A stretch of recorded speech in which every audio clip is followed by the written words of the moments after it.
Iran के लपेटे में फंसे ट्रंप ने अचानक पीएम मोदी को फोन क्यों लगाया? तेल गैस संकट पर क्या बड़ी खबर आने वाली है?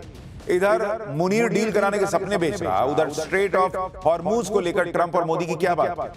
ट्रंप का 5 दिन वाला ब्रेक भी बेकार निकला। ईरान कैसे दनादन मारता चला जा रहा है और तेल की कीमत में खेल करके क्या ट्रंप दोस्तों और परिवार के लिए नोट छाप रहे हैं? कौन कौन अरबपति बन गया? सबसे पहले इसके चर्चा। देखिए, ईरान युद्ध को लेकर मामला दिनों दिन बिगड़ता चला जा रहा है। पूरी दुनिया तेल गैस के संकट में धंसती चली जा रही।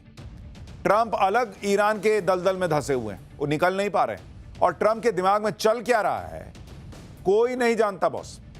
ट्रंप इस युद्ध में फंस तो गए, लेकिन उनको समझ ही में नहीं आ रहा कि इस युद्ध से निकलना कैसे।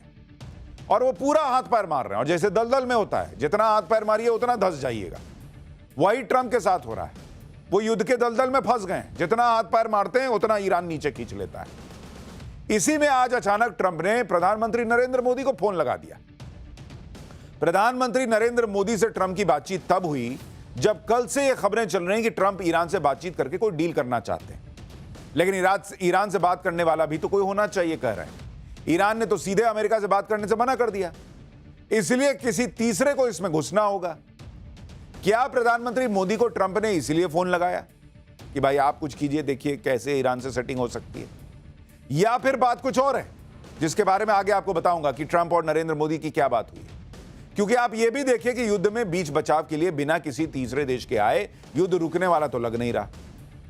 एक दूसरे से बात इनकी हो नहीं रही, बम पे बम मारते चले जा रहे हैं। बातचीत होने के ट्रंप के दावों के बीच ईरान ने बीते 10 घंटे में इजराइल पर 7 बड़े हमले किए हैं बॉस। बीते 10 घंटे में, जब ट्रंप कह रहे हैं कि 5 दिन अभी आप चलो हम दोनों लड़ाई नहीं करेंगे, ईरान मार रहा है भाई। 10 घंटे में 7 हमले कर दिए। इजराइल और अमेरिका ने भी ईरान पर तगड़ा हमला किया है। उधर यह भी दावा है कि अब कुछ खाड़ी देश भी इस युद्ध में कूदने वाले हैं। यानी ट्रंप जो 5 दिन वाला ब्रेक का पासा फेंके थे वो तो ठस्सी बम निकला, कुछ है ही नहीं। ईरान मारिए रहा है, ये मारिए रहे हैं और लोग घुसने वाले हैं, तो 5 दिन का नौटंकी ना है। फिर कैसे ईरान दनादन मारता चला जा रहा है। ट्रंप कह रहे थे कि ईरान बात कर रहा है, लेकिन यहां तो ईरान की मिसाइलें बोल रही हैं। आपको आज विस्तार से बताऊंगा इस मारधाड़ के बीच कैसे मुनीर ईरान युद्ध में डील करवाने के सपने बेचने लग गया है, कैसे मुनीर युद्ध में ट्रंप की सेटिंग करवाने और ईरान से मीटिंग करवाने में लगा हुआ है। ट्रंप ने और किस किस को इसमें लगाया हुआ है। युद्ध के बीच जहां दुनिया का भयंकर नुकसान हो रहा है, भाई ट्रंप के लोग कैसे नोट पे नोट छाप रहे हैं। तेल की कीमत में ऐसा क्या खेल हुआ है कि ट्रंप के लोगों के मिनटों में छप्पर फाड़ कमाई हुई है बॉस। आज इसका चैप्टर भी आपको दिखाऊंगा, लेकिन पहले ये ट्रंप के ब्रेक लगाने के बाद युद्ध में जो तमाशा हो रहा है और पीएम मोदी और ट्रंप की क्या बात हुई है, इस सब के बारे में बात करूं उससे पहले युद्ध का एक ट्रेलर देखिए।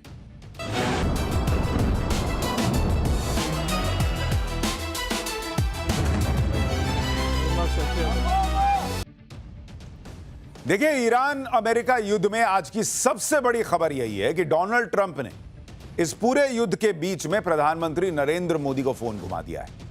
25 दिन से युद्ध चल रहा था और ये 25 दिन में पहली बार है कि नरेंद्र मोदी और डोनाल्ड ट्रंप की बात हुई है। नरेंद्र मोदी ने भी सब जगह बात की, डोनाल्ड ट्रंप को फोन नहीं किया था। डोनाल्ड ट्रंप ने भी 25 दिन से कोई फोन नहीं किया हुआ था, मतलब उसके पहले से नहीं किया था, युद्ध के बीच कह रहा हूं कि कोई फोन नहीं किया था। लेकिन आज अचानक दोनों की बात हो गई और इसके बारे में अमेरिका के राजदूत सर्जियो गोर ने बताया कि राष्ट्रपति ट्रंप और पीएम मोदी के बीच बातचीत हुई है। दोनों ने मिडिल ईस्ट के हालात पर चर्चा की है, जिसमें स्ट्रेट ऑफ हॉर्मूज के खुले रहने की अहमियत शामिल है। यानी दोनों के बीच स्ट्रेट ऑफ हॉर्मूज को लेकर बात हुई है। यह अमेरिका के जो एम्बेसडर है भारत में, उन्होंने ट्वीट करके कहा। इसके बाद प्रधानमंत्री नरेंद्र मोदी ने भी ट्वीट करके बताया कि राष्ट्रपति ट्रंप का फोन आया था। भाई उन्होंने पहले ही लाइन में लिख दिया कि राष्ट्रपति ट्रंप का फोन आया था, क्योंकि ट्रंप इतने झूठे हैं कि पता चला कहेंगे कल को कि भाई मोदी ने फोन किया था, तो पहले ही लाइन में लिख दिया कि उसे उधर से फोन आया था। और उन्होंने कहा कि उनके साथ पश्चिमी एशिया के हालात पर सार्थक चर्चा हुई है। भारत तनाव को कम करने और जल्द से जल्द शांति बहाल करने का समर्थन करता है। स्ट्रेट ऑफ हॉर्मूज को खुले रहना, सिक्योर रहना पूरी दुनिया के लिए जरूरी है। पीएम मोदी ने बताया कि ट्रंप के साथ इस बात पर सहमति बनी है कि शांति और स्थिरता के प्रयासों के लिए संपर्क में रहा जाएगा। 25 दिन से युद्ध चल रहा है, लेकिन अब अचानक ट्रंप ने अगर नरेंद्र मोदी को फोन लगाया, बातचीत की, तो इसके मायने क्या हैं? इसको समझना बड़ा इंपॉर्टेंट है।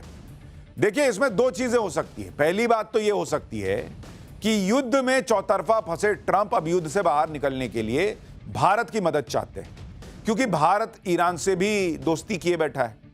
भारत के कुछ जहाज ईरान ने छोड़े ना भाई, और भारत ईरान के जो यहाँ पे लोग हैं वो भी कह रहे हैं कि भाई भारत से हमारे रिश्ते अच्छे हैं। तो ट्रंप को लगा होगा कि भाई और तो कोई करा नहीं पा रहा, तो एक काम करता हूं, मोदी को बोल के देखता हूं। एक तो ये पॉसिबिलिटी हो सकती है। दूसरा क्या हो सकता है? दूसरी बात ये हो सकती है कि ईरान से बात करने में पाकिस्तान का नाम आ रहा है, लेकिन पाकिस्तान भरोसे के लायक तो है नहीं, इसलिए भारत जैसा कोई भरोसेमंद देश बीच बचाव करे।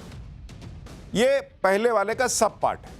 अब दूसरा या कहिए तीसरी बात यह भी हो सकती है कि ट्रंप ये दिखाना चाह रहे हैं कि वो ईरान से बातचीत को लेकर सीरियस है, कोई हवाई बात नहीं, इसलिए वो भारत जैसे बड़े देश से इस पर बात कर रहे हैं। चौथी बात यह है कि हॉर्मुज स्ट्रेट को लेकर ट्रंप और मोदी की बात हुई है।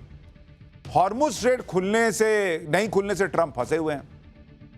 हॉर्मुज स्ट्रेट खुल गया तो फिर ट्रंप युद्ध से बाहर निकल सकते हैं। तो ऐसे में सवाल यह है कि क्या ट्रंप अब भारत की मदद चाहते हैं हॉर्मुज स्ट्रेट खुलवाने के लिए ईरान पर अटैक करने को लेकर? क्योंकि भाई नेटो देशों ने तो मना कर दिया कि नहीं, हम नहीं आते तुम्हारे साथ, जाओ अपना देखो, अपना करो। खाड़ी के देश करवा नहीं पा रहे हैं, तो क्या कोई मिलिट्री एक्शन के लिए ट्रंप को भारत की जरूरत है, या फिर डिप्लोमेसी के लेवल पर ट्रंप को भारत की जरूरत पड़ी? क्योंकि ये आदमी ऐसे तो फोन करेगा नहीं, ये पक्का बिजनेसमैन आदमी है।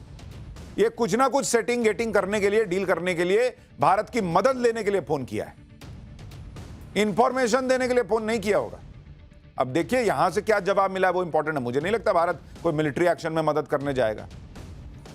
डिप्लोमेसी के लेवल पे क्या हो सकता है वो देखिए, क्योंकि वे तो कई लोग कह रहे हैं कि भाई भारत इसमें मदद कर सकता है। ट्रंप ने ईरान को धमकी भी यही दी थी कि हॉर्मुज स्ट्रेट खोलो, नहीं तो 48 घंटे में ईरान के पावर प्लांट उड़ा दूंगा। ईरान ने ट्रंप की धमकी का लोड तो लिया नहीं, उल्टे कह दिया कि अगर ईरान के पावर प्लांट उड़ाओगे तो ऐसी तबाही मचाएंगे जो तुम नहीं सोचे होगे। हॉर्मुज स्ट्रेट को ईरान खोल नहीं रहा है, और वहां हालत देखिए कैसी है, नाव फंसे हुए सारे। ट्रंप इसे जब तक खुलवा नहीं पाएंगे तब तक वो ईरान से युद्ध जीतने का ऐलान भी नहीं कर सकते। वहां 25 दिन में हाल यह है कि सैकड़ों शिप फंसी हुई है। देख रहे हैं, ऐसा लग रहा है कि किसी ने कागज पे फोटो बना दिया है, जितना मन उतना नाव बच्चा नहीं बना देता है, 1 2 3 4, वैसे फंसे हुए सारे जहाज। अब आपको ऊपर से जहाज से लिया है, एयरप्लेन से लिया है तो छोटे दिख रहे हैं, बड़े बड़े जहाज होते हैं। एरियल व्यू देख रहे हैं आप। दावा है कि किसी फ्लाइट से हॉर्मुज स्ट्रेट का यह वीडियो बनाया गया है। हॉर्मुज खुलेगा तभी जब ईरान से बात होगी। ईरान पर बम गिराने से हॉर्मुज तो नहीं खुलने वाला, ये तो अभी 25 दिन में दिख गया। यह बात ईरान ने ट्रंप को 25 दिन के युद्ध में क्लियर कट समझा दी भाई कि मारोगे तो नहीं खुलेगा। हॉर्मुज खुलवाने के लिए ट्रंप दुनिया से मदद मांगते रहे, दुनिया में कोई मदद करने तो आया नहीं। ट्रंप को पीछे हटना पड़ा, कहना पड़ा कि ईरान से बातचीत हो रही है।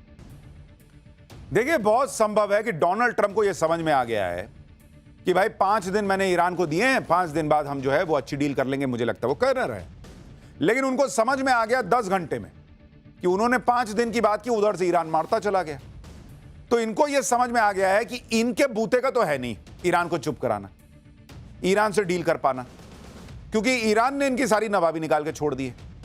इसीलिए मुझे लगता है कि अब ये भारत से संपर्क कर रहे हैं ताकि कम से कम ईरान को बातचीत के टेबल पे लाया जा सके।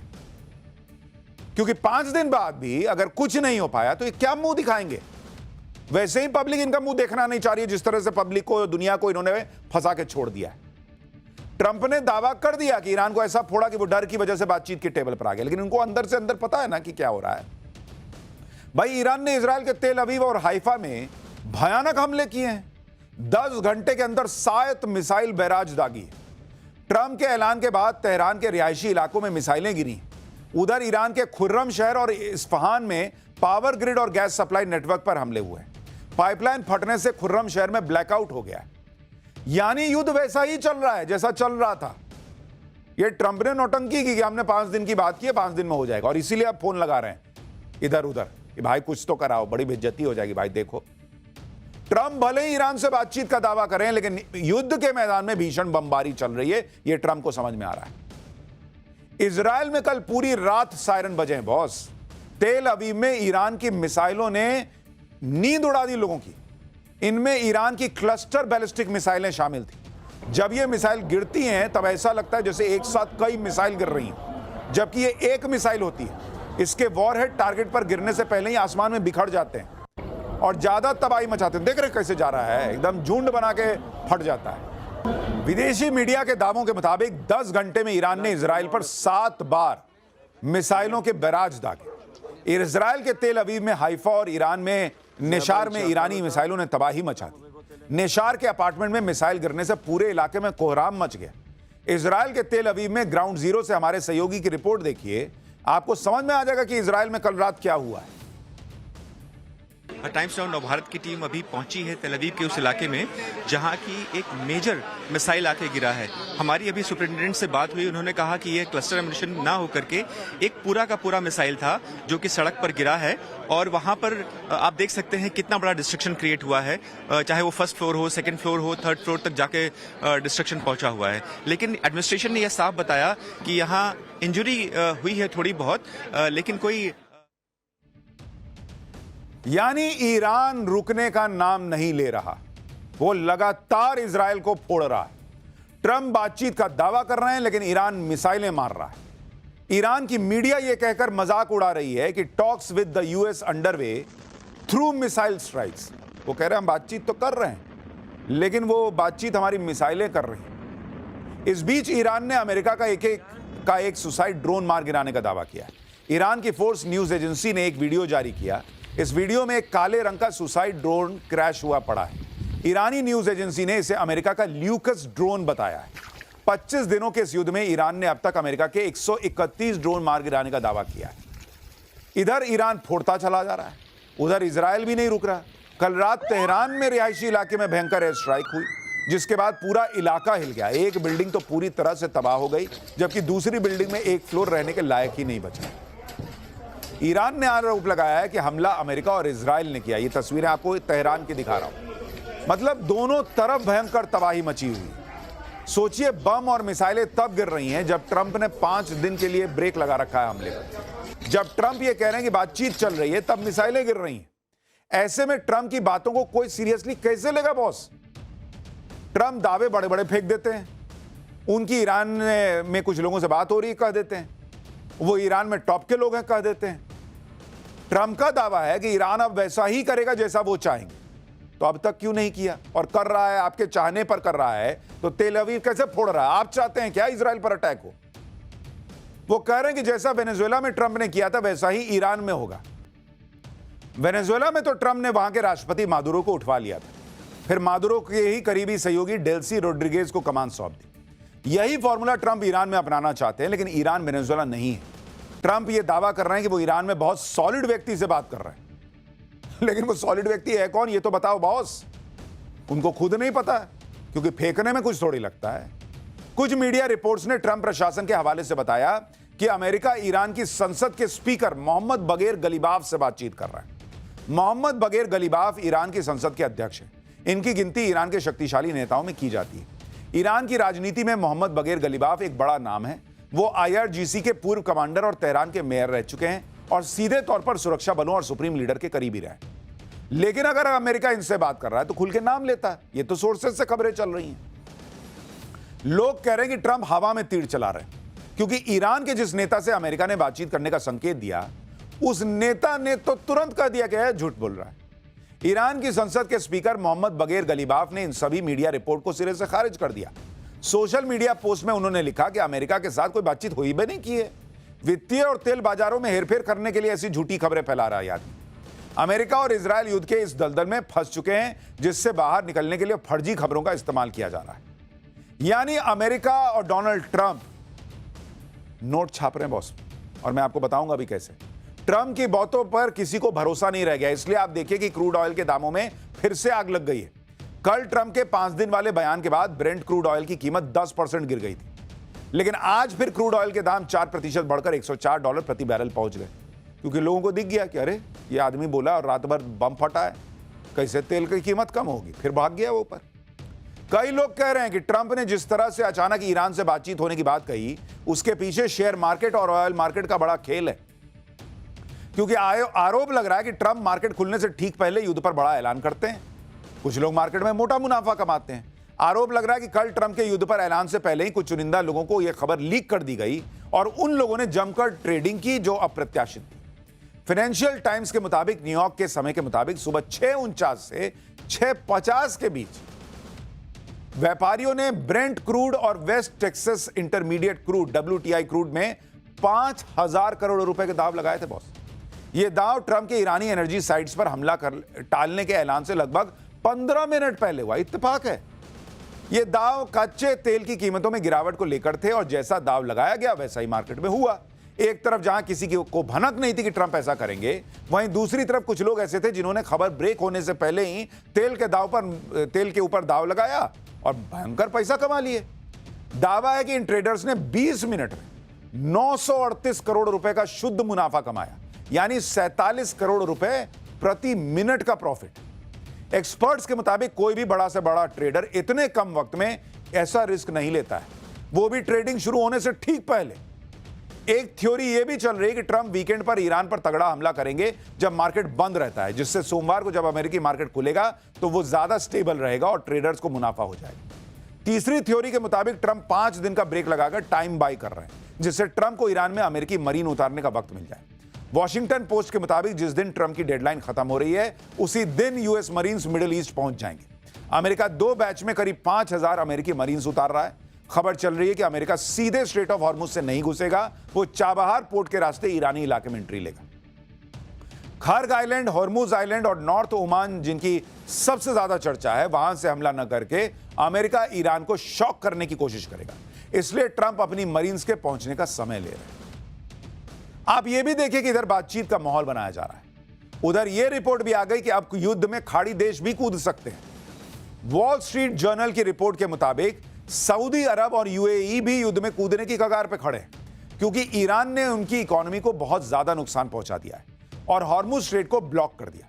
रिपोर्ट में दावा है कि अभी तक तो इन देशों ने अपनी मिलिट्री नहीं उतारी, लेकिन अब वो ऐसा कर सकते हैं। दावा है कि खाड़ी देश ईरान पर स्ट्राइक के लिए अपने यहां बने अमेरिकी एयरबेस पर लगे प्रतिबंधों में ढील दे सकते हैं। इन्हीं सब बातों से लोग सवाल उठाने लगे कि क्या ट्रंप बातचीत को लेकर झूठ बोल रहे हैं और बातचीत की आड़ में युद्ध को नए लेवल पर एस्केलेट करने की तैयारी कर रहे हैं।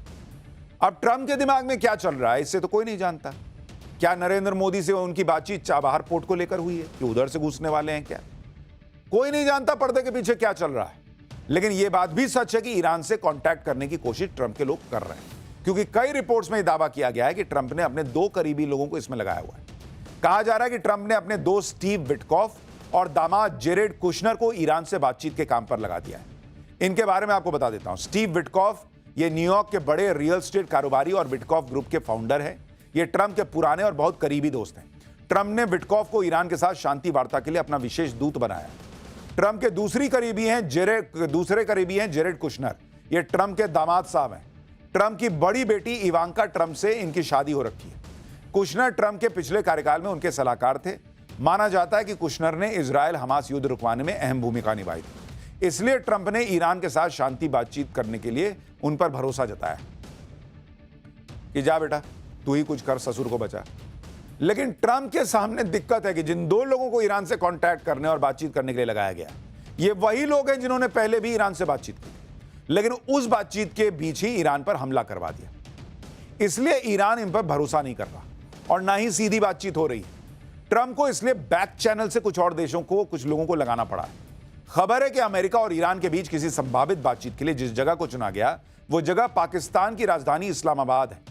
इस खबर को और ज्यादा मजबूती तब मिली जब पता चला कि ट्रंप के शांति दूत स्टीव विटकॉफ और उनके दामाद इस वक्त पाकिस्तान में मौजूद हैं। जब इस बारे में व्हाइट हाउस की प्रवक्ता कैरोलीन लेविट से पूछा गया तो उन्होंने भी गोलमोल जलेबी छान दी, जवाब सीधा नहीं दिया। कैरोलीन से पूछा कि क्या इस हफ्ते अमेरिकी उपराष्ट्रपति जेडी वेंस ट्रंप के दोनों शांति दूत विटकॉफ और कुशनर के साथ इस्लामाबाद में ईरानी अधिकारियों से मुलाकात करेंगे, तो उन्होंने कहा कि यह संवेदनशील कूटनीतिक चर्चाएं और अमेरिका प्रेस के जरिए बातचीत नहीं करेगा। यह एक बदलती हुई स्थिति है और बैठकों के बारे में लगाए जा रहे अंदाजों को तब तक अंतिम नहीं माना जाना चाहिए जब तक कि व्हाइट हाउस द्वारा उनकी औपचारिक घोषणा न कर दी जाए। भाई एक बार में बोलो कि नहीं हो रहा है, लेकिन ऐसा नहीं बोल रहे, घुमा फिरा के जवाब दे रही है। एक तरफ व्हाइट हाउस कोशिश कर रहा है कि ईरान के साथ होने वाली शांति वार्ता को सीक्रेट रखा जाए, दूसरी तरफ पाकिस्तान ने वाहवाही लूटने के चक्कर में व्हाइट हाउस की कोशिशों पर पानी फेर दिया। खुद पाकिस्तान के प्रधानमंत्री शहबाज शरीफ ने सोशल मीडिया पर ढिंडोरा पीट दिया। लिख दिया कि पाकिस्तान मिडिल ईस्ट में युद्ध को समाप्त करने के लिए संवाद की दिशा में जारी प्रयासों का स्वागत करता है और उनका पूर्ण समर्थन करता है। अमेरिका और ईरान की सहमति के बाद पाकिस्तान इस जारी संघर्ष के व्यापक समाधान और सार्थक और निर्णायक वार्ता को सुगम बनाने के लिए मेजबानी करने को तत्पर और गौरवान्वित महसूस करता है। यानी वहां व्हाइट हाउस छुपा रहा है कि नहीं भाई, उनको कैसे दिखाएं कि हम पाकिस्तान के जरिए जो है वहां पे बैठक कर रहे हैं। यहां ये भाई ने खुला बोल दिया कि देखिए हम तो बड़ा खुश हैं कि आप हमारे यहां आके बातचीत कर रहे हैं। खबर यह भी है कि इस युद्ध को रुकवाने का क्रेडिट लेने के लिए पाकिस्तान जी तोड़ हाथ पांव मार रहा है। मीडिया रिपोर्ट के मुताबिक मुनीर ने शांति वार्ता को लेकर ट्रंप से बात की। शहबाज शरीफ ईरान के राष्ट्रपति मसूद पेजेश्कियन से फोन पर बात कर चुके हैं। कहा जा रहा है यह भी दावा है कि पाकिस्तान के साथ तुर्की और इजिप्ट भी मध्यस्थता करने में लगे हुए हैं, क्योंकि पाकिस्तान के साथ क्या है कि वो मुनीर जो है वो ट्रंप की चापलूसी में एकदम नंबर 1, तो वहां थोड़ा सेटिंग वेटिंग हो रखा है। ट्रंप के दामाद से भी उनकी बनती है, और वहां इस्लामिक ब्रदरहुड वाला मामला है तो उसमें ईरान को थोड़ा कह सकते कि भाई तुम मेरी बात सुनो। सोचिए ट्रंप का क्या हाल हो गया कि पाकिस्तान जैसे देश या पाकिस्तान जैसे गए गुजरे देश से कहना पड़ रहा है कि भाई सेटिंग करवा, मीटिंग करवा। मुनीर को तो जो ऑर्डर आएगा वो उस ऑर्डर को पूरा करने में लग जाएगा। लेकिन सवाल यह कि ईरान मानेगा या नहीं। ईरान ने किसी तरह से पीछे हटने के कोई संकेत नहीं दिए हैं, और ईरान को भी तो दिख रहा है कि तुम मुस्लिम ब्रदरहुड की बात करते हो, तुमने कौन सी मेरी मदद कर दी जब अमेरिका और इजराइल मार रहे थे। एक तरफ तो ईरान अटैक पर अटैक कर रहा है, दूसरी तरफ वो नए नेता को अभी ऐलान कर रहा है।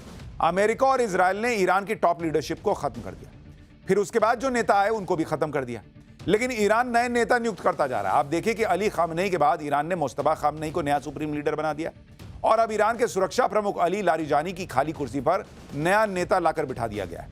ईरान के राष्ट्रपति मसूद पेजेश्कियन के कार्यालय से ऐलान हो चुका है कि मोहम्मद बाकिर ज़ोलखद्र को ईरान के सुप्रीम नेशनल सिक्योरिटी काउंसिल का नया सचिव नियुक्त किया गया है। ज़ोलखद्र ईरान के इस्लामिक रेवोल्यूशनरी गार्ड्स के पूर्व कमांडर हैं। वो गृह मंत्रालय में सुरक्षा उपप्रमुख, सशस्त्र बलों के जनरल स्टाफ में उपप्रमुख का पद संभाल चुके हैं। कट्टरपंथी good popular front of Islamic revolutionary forces के चीफ रह चुके हैं। ज़ोलखद्र 2022 से वो एक्सपीडियंसी डिसर्नमेंट काउंसिल के सचिव के रूप में एक्टिव थे। यानी ईरान भी लगातार मैसेज दे रहा है कि वो आगे की लंबी लड़ाई के लिए तैयार है। अब अगर ये लड़ाई रुक नहीं रही, पर्दे के पीछे खेल हो रहे हैं, कुछ नया कांड हो सकता है, ऐसे में भारत क्या करे?